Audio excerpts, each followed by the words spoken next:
After the war, many soldiers returned to Texas to find there were many longhorn cattle. The longhorns were killed because of overpopulation.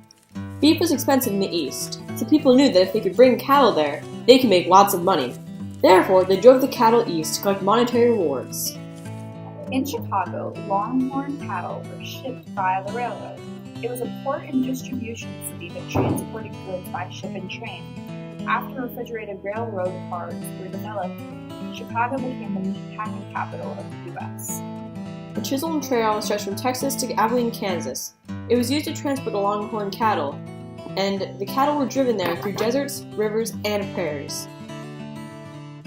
Abilene, Kansas was the town where cattle were first driven. It was the first Wild West town. It got rid of the cattle market when they threw out Wild Bill Hickok. Two other important places are Wichita and Dodge City. Dodge City was the main cattle hub in 1875 for eastward transport of the longhorn cows. Cowboys were considered knights of the prairie due to their massive riding skill, and they were considered to be legends. They were brave, honorable, adventurous, and well recognized.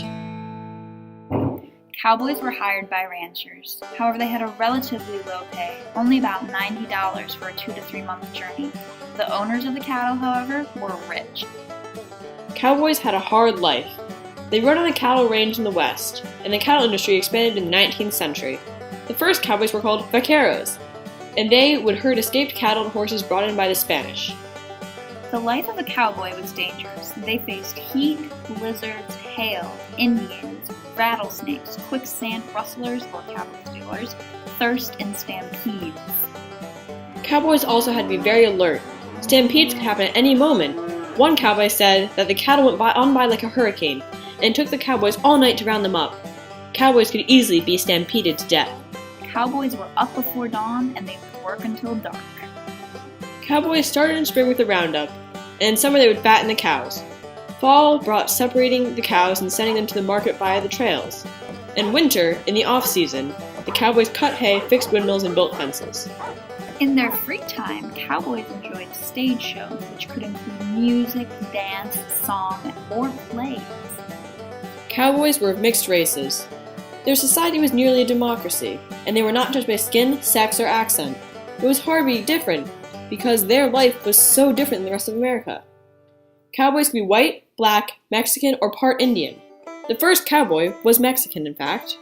Though 63% of cowboys were white, 25% were also African American, and 12% were Mexican American. Over 9,000 African American cowboys in the 1800s. However, they weren't even in cowboy legends because they weren't even in movies or music.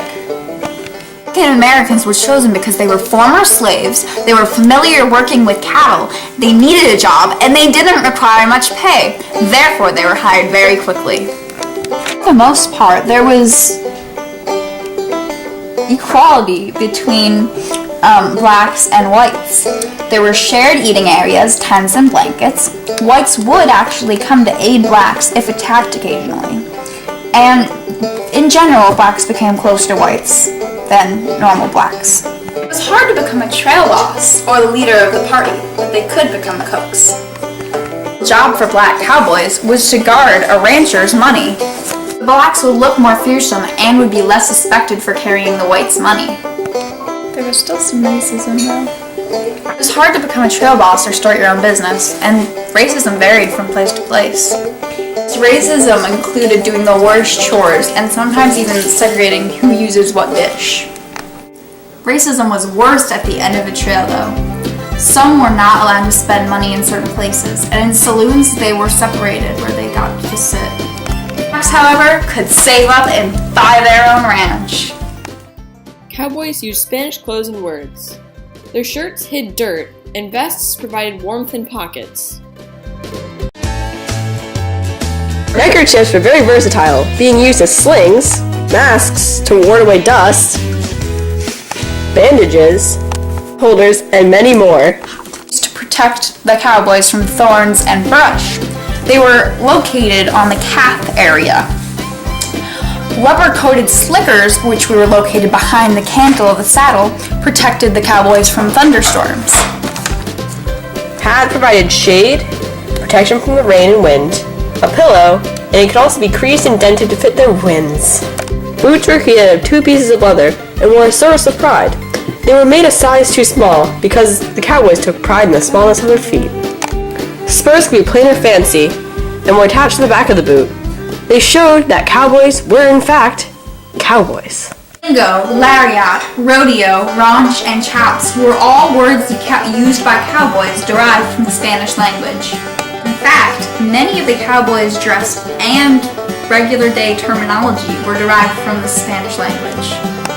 Words for cowboys included buckaroos, cowpunchers, cowhands, or vaquero, which comes from the Spanish word vaca, which means cow.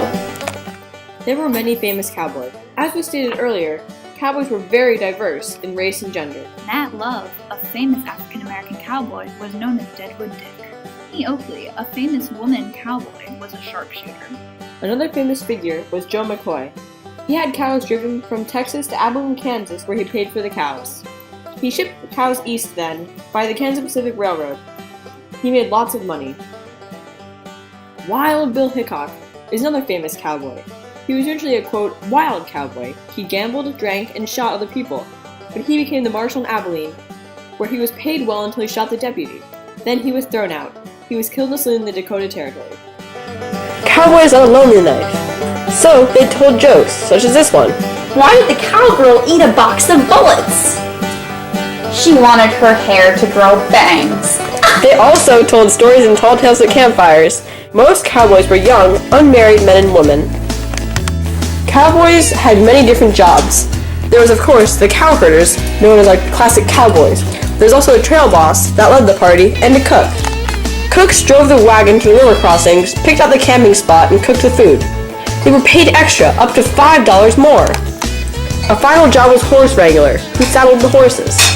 After the creation of railroads through America, there was no more need for long drives. Also, droughts and blizzards in 1886 and 1887 ended careers, therefore marking the end of cowboys and their towns.